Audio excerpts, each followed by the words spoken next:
नमस्कार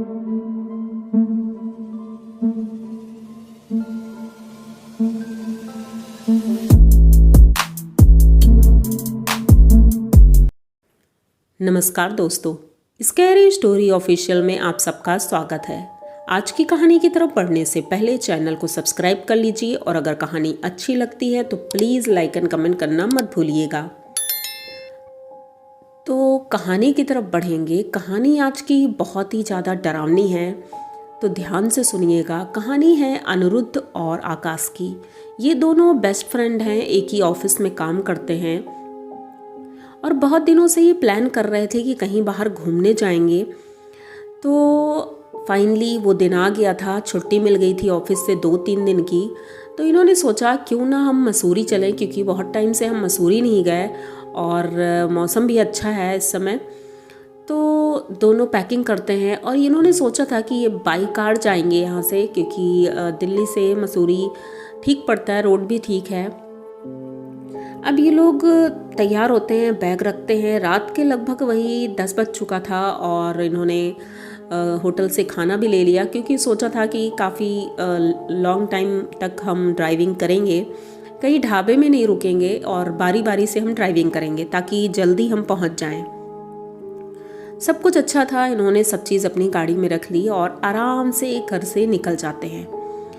दोनों दोस्त एक ही रूम में रहते थे, इसलिए कोई प्रॉब्लम नहीं थी और घर इनका गांव में था, तो इसलिए इन्होंने फ़ोन करके बता दिया था कि हम जा रहे हैं घूमने के लिए। तो घर वालों ने भी परमिशन दे दी, क्योंकि जल्दी ये लोग कहीं जाते नहीं थे।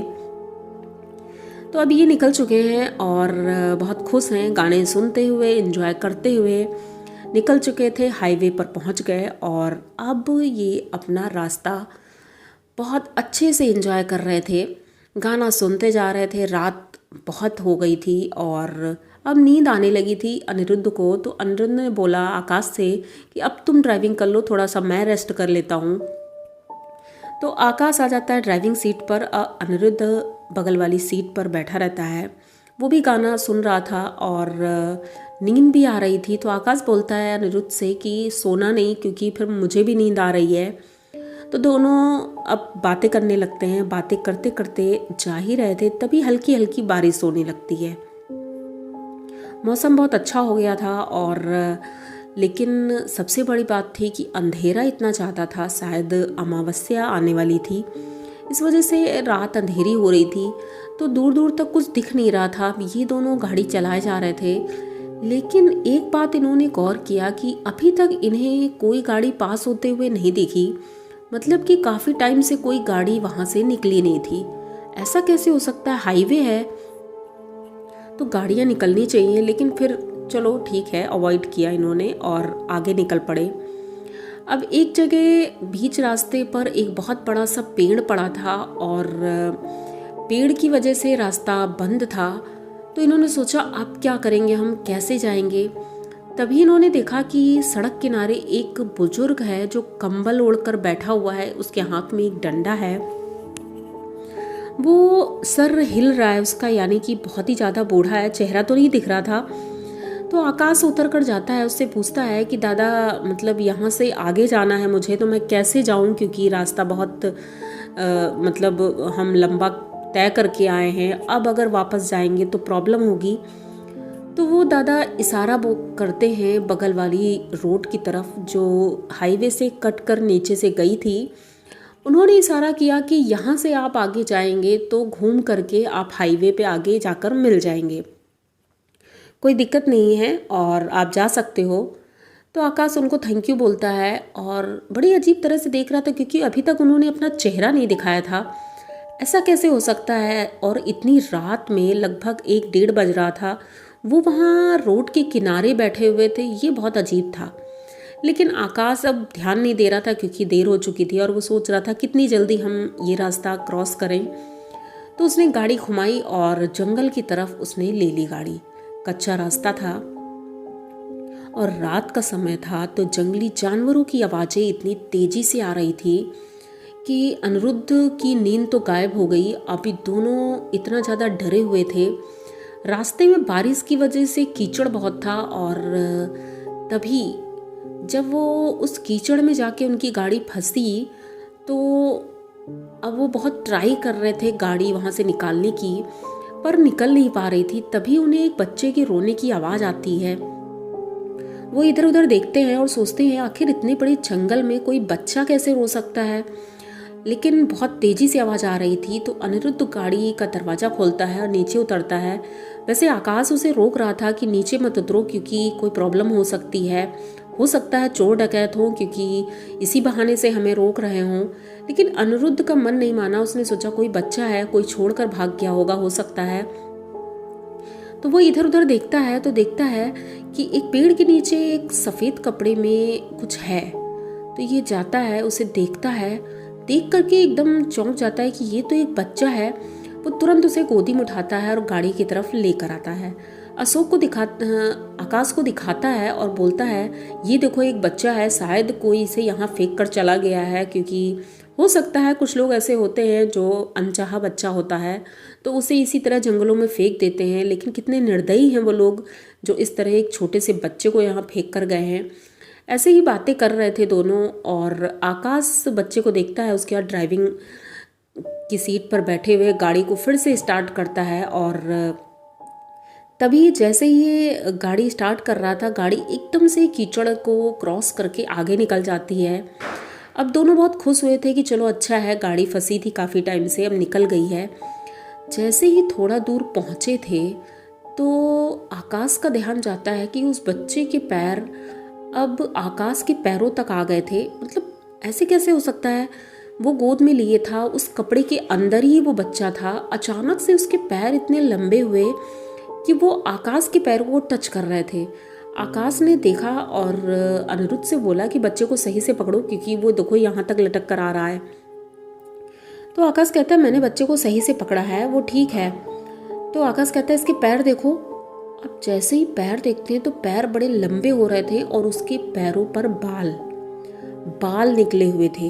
मतलब इतने छोटे बच्चे के पैरों में बाल कैसे हो सकता है? वो ऐसा लग रहा था जैसे कि अभी पैदा हुआ है जब उन्होंने देखा था। पर जैसे ही उसका चेहरा खोलते हैं उस कपड़े से तो देखते हैं उस बच्चे का चेहरा एक नौजवान आदमी की तरह था। उसकी दाढ़ी मूछें थी और चेहरा इतना ज़्यादा भयानक था।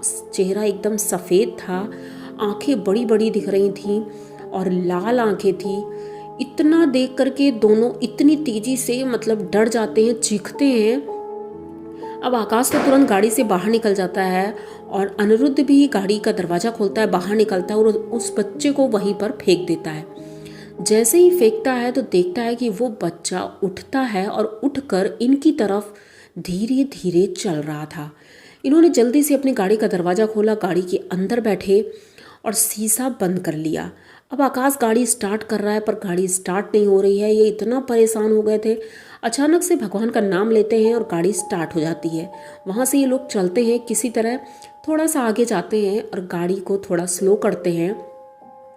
पीछे मुड़कर देखते हैं तो पीछे वो नहीं था। अब इन लोगों की जान में जान आती है। अब ये सोचते हैं कि शायद अब ठीक है। तभी इन्हें एक औरत के गुनगुनाने की आवाज़ आ रही थी, जैसे कोई औरत गाना गुनगुना रही है। तो ये सोचते हैं इतने बड़े जंगल में कोई औरत गाना गुनगुना रही है, ऐसा कैसे हो सकता है? दोनों इधर उधर सुनते रहते हैं। लेकिन तभी अचानक रोड के बीचों बीच एक औरत खड़ी हुई दिखती है। वो हाथ में कोई बच्चा लिए है और गाना गुनगुनाते हुए चली जा रही है। इन्होंने उसे बचाने की कोशिश की और किनारे से गाड़ी निकालना चाह रहे थे, बहुत हॉर्न बजा रहे थे, लेकिन वो औरत किनारे नहीं हो रही थी। अब अनिरुद्ध को गुस्सा आ रहा था। एक तो पहले ही इतना कुछ हो चुका था तो ये बहुत ज़्यादा गुस्सा हो रहे थे, बार बार हॉर्न बजा रहे हैं, लेकिन वो औरत किनारे नहीं हो रही थी।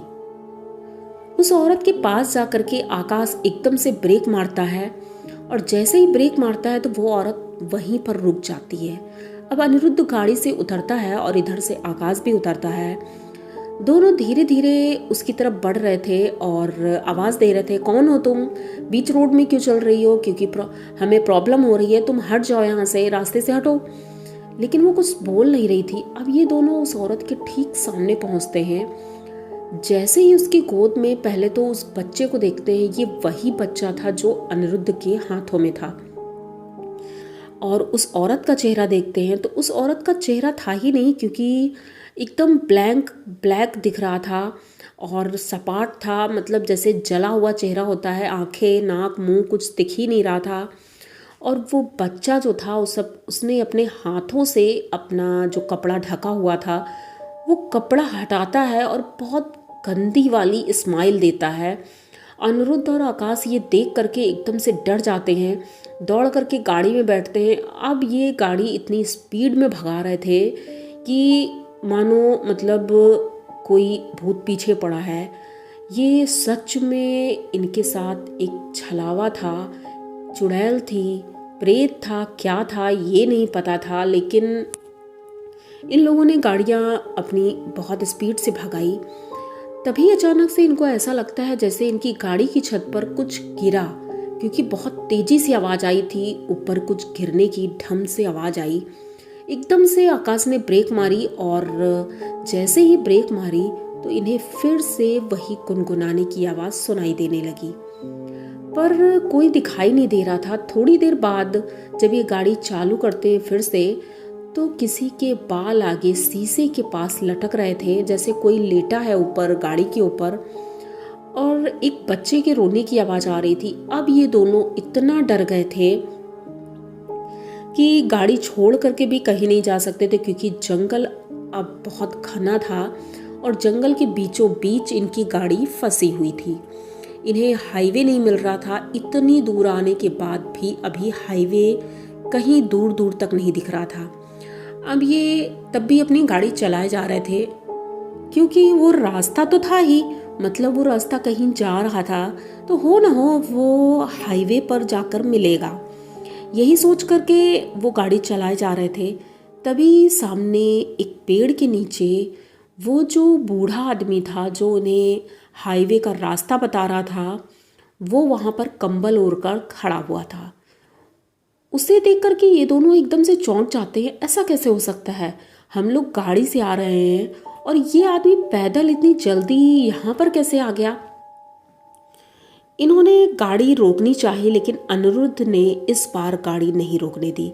अनिरुद्ध ने कहा कि यहाँ पर अब गाड़ी रोकना हमारे लिए सेफ नहीं है, क्योंकि हमारे साथ 2 ऐसी घटनाएं हो चुकी हैं, अब कहीं कुछ ज़्यादा ही गलत ना हो जाए। तो आकाश ने नाम गलत हो जाता है तो आप लोग प्लीज़ माइंड मत करिएगा, क्योंकि ये रियल नाम नहीं है, मैंने अपने आप से बनाए हैं तो इसलिए याद नहीं रहता है। तो आकाश ने कहा कि नहीं, एक बार ये दादा से हम पूछते तो हैं कि आखिर हाईवे अभी कहाँ पर है। तो ये गाड़ी रोकते हैं उनके ठीक सामने और उनसे पूछते हैं, दादा आपने कौन सा रास्ता बता दिया है, अभी तक हमें हाईवे नहीं मिला। तो वो कहते हैं, बेटा बस यहाँ से थोड़ी दूर ही है, आप लोग जाओ, हाईवे मिल जाएगा। अब ये दोनों कुछ बोलते नहीं है, बस चल देते वहाँ से। कुछ और भी बात करना चाहते थे, लेकिन इतनी हिम्मत नहीं हुई कि गाड़ी से नीचे उतर जाएं। ये दोनों बस थोड़ी ही दूर चले थे, हाईवे सामने दिख रहा था। मतलब इतनी दूर से ये लोग चलकर आए हैं, रास्ते में ऐसा लग रहा था कि दूर दूर तक कोई रोड नहीं है और उस हाईवे पर अब बहुत गाड़ियां दिख रही थी, पर वो गाड़ियां आई कहाँ से। हमें तो रास्ता बंद मिला था और हमारे आगे पीछे यहाँ जंगल में कोई गाड़ी भी नहीं थी, तो ये गाड़ियां कहाँ से आ रही हैं, इन्हें कुछ समझ में नहीं आ रहा था। ये मेन रोड पर पहुंचे और अब उन्होंने अपनी रोड पकड़ ली थी और अब थोड़ा चिल हुए। इन्होंने बोतल निकाली, पानी पिया। जैसे ही पानी पिया तो उन्होंने मिरर में देखा, तो साइड मिरर में रोड के किनारे वही बूढ़ा आदमी खड़ा है और उसके साथ में वो औरत और उसकी गोद में वो बच्चा है। ये देख करके ये दोनों बहुत ज़्यादा डर जाते हैं और तुरंत अपनी गाड़ी भगाते हैं। वहाँ से वो सीधे अपनी डेस्टिनेशन पर ही रुकते हैं जाकर, क्योंकि अब बीच में रुकना उन्हें मंजूर नहीं था, क्योंकि इतना कुछ हो गया था, बहुत ज़्यादा डर गए थे। अब वहाँ पहुँचते हैं, ये होटल में रूम लेते हैं और वहाँ रेस्ट करते हैं। दोनों की तबीयत ख़राब हो गई थी क्योंकि डर गए थे दोनों बहुत ज़्यादा। दवाई ली, थोड़ा आराम मिला। उसके बाद वहाँ घूमने के बाद ये वापस जब लौटे थे तब इन्हें रोड एकदम क्लियर मिली थी, ना तो वो पेड़ था ना कुछ भी था, ये एकदम सीधे चले आए, भगवान का नाम लिया, हनुमान जी की पूजा की, उसके बाद रास्ता क्लियर मिला इन्हें और ये अपने घर पहुँचे। पर ये यादें इन्हें आज भी डराती हैं।